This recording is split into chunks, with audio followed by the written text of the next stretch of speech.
I actually am not the Eagles kicker. I am no longer the 49ers kicker. I've been cut 4 times, and today, Therese just cut my time in half. So, you all got to understand, we're adapting or dying. You're going to hear about 2 wonderful, wonderful organizations out there with the Little Rock and in the Semper Fi. So, I want to talk about the Little Rock Foundation today, and I also want to talk to you a little bit about your giving hearts. And it starts today, and I'm going to see how this little PowerPoint works. There we go, getting outside yourself. Now, being in Vegas, this is my first time.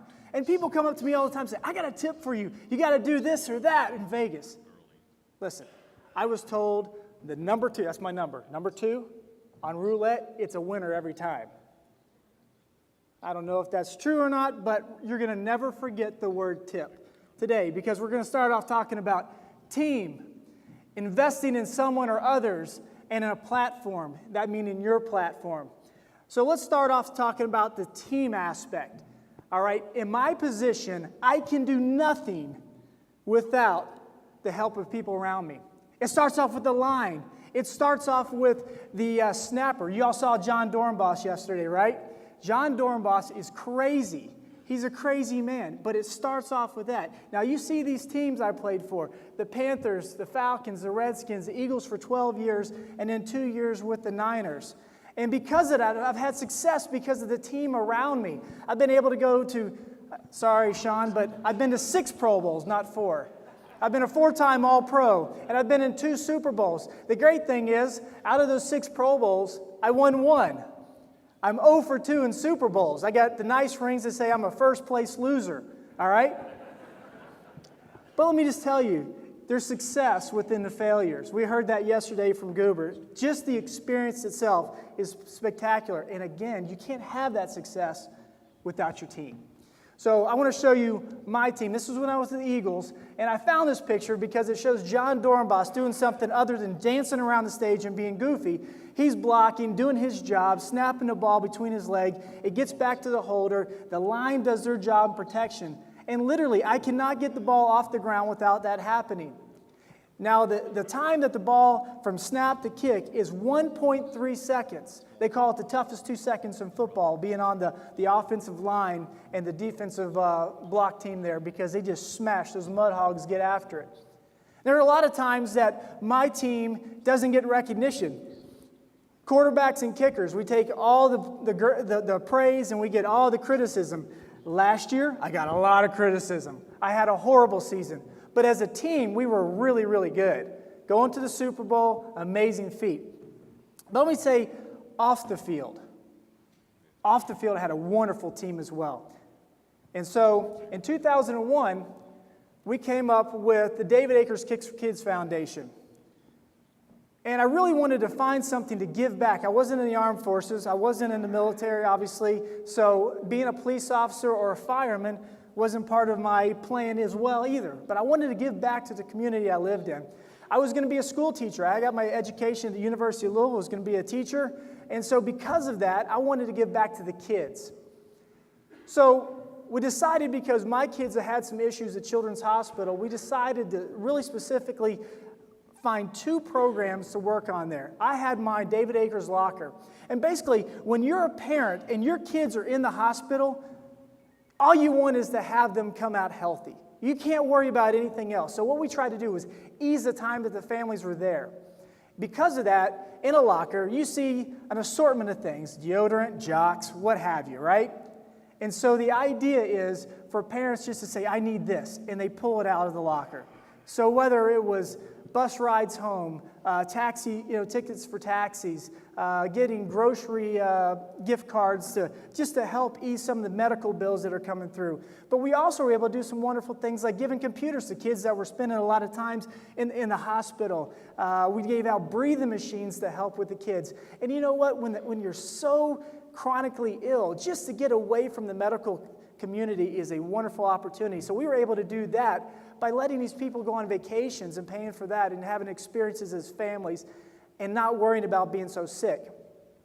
Also, we were able to do some wonderful things with what's called the Little Rock Resource Center. You saw a couple pictures a minute ago. It's in Children's Hospital, and it's a wonderful wonderful resource center because it helps the visually impaired and the hearing impaired.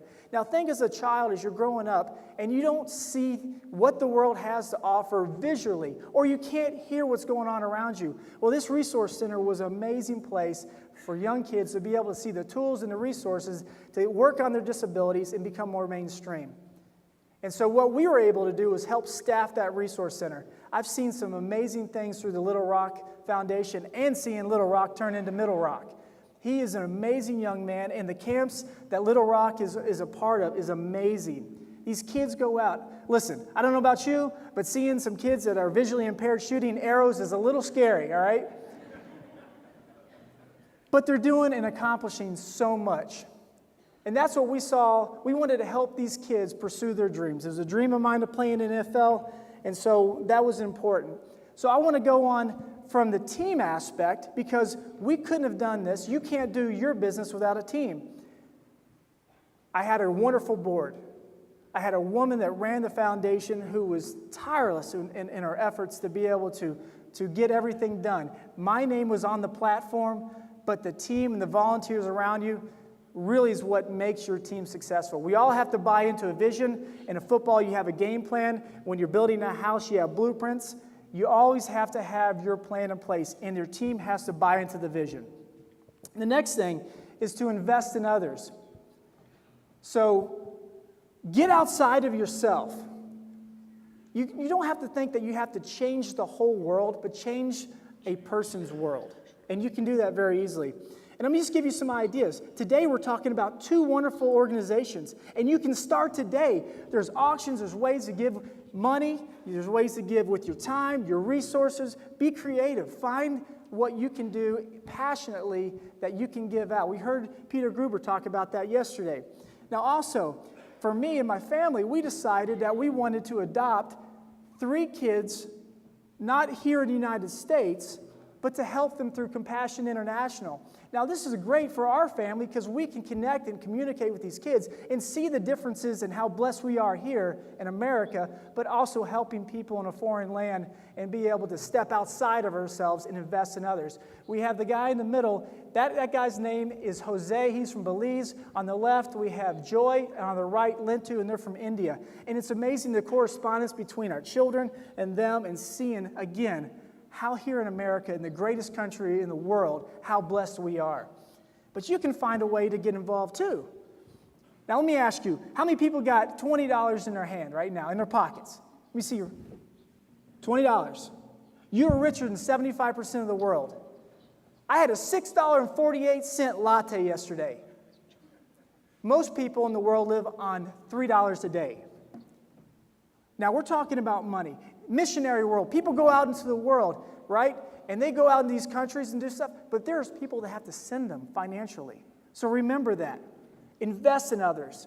I spent some time in San Francisco with the Niners, and I spent some time in an area called the Tenderloin District. And if you're familiar with that area, it's where the prostitutes, the drug addicts, the alcoholics, the pimps, the lost, the forgotten, the unwanted, the unloved go. I want to show you a little bit as we go. Let me hit this little clicker here. This was a guy, his name's Dave. You see his room we walked in. It was called an adopt-a building. Again, we're not talking about changing the world. We're talking about changing one person's world. So we walk in there. Dave has all kinds of these issues. He's going on in him. He's physically, emotionally, and he couldn't control how he used the bathroom.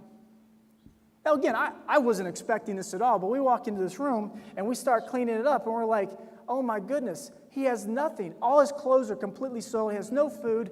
He hasn't been bathed well. He's got a breathing machine on. He's got all these hospital gowns on the ground, and there's dried feces everywhere. Before I know it, I'm on my hands and knees, wiping up a man I just met who nobody loves, nobody cares about, and I'm cleaning off his dried feces off the ground. I was not expecting that, and I didn't think I could do something like that. Step outside yourself. Step outside your comfort zone. I want to show you, this is Dave before we were leaving. He literally asked us to pray for him that he would get off of this planet and die. He said, I have nothing. Pray for me to die. I don't know how many people have asked you to do that. That is a tough thing to do. But when you love on somebody, and when you get outside yourself, and you find someone that's passionate inside of you to be able to go out and do. 2 weeks later, I want to show you a picture of David in the Tenderloin District. There's a different spark in his eye. He saw somebody loving on him. He saw somebody get outside of themselves. So we check on Dave now. Let people know that we are here for you. You can do that too. You just have to identify what it is when you get back to your hometown that you can identify and get outside yourself. The last thing here is finding your platform. Make your mark. Stand out in front of the people and say, I can make a difference. And because of this, you can decide to make a legacy. I want to end you with one little chintzy little story that I heard when I was a little kid.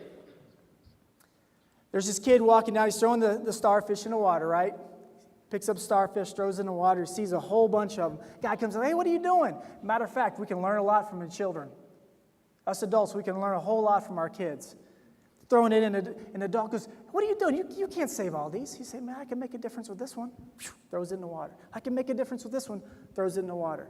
We can make a difference. It's not about saving the whole world. It's about changing the world in one person. Thanks for your time, guys.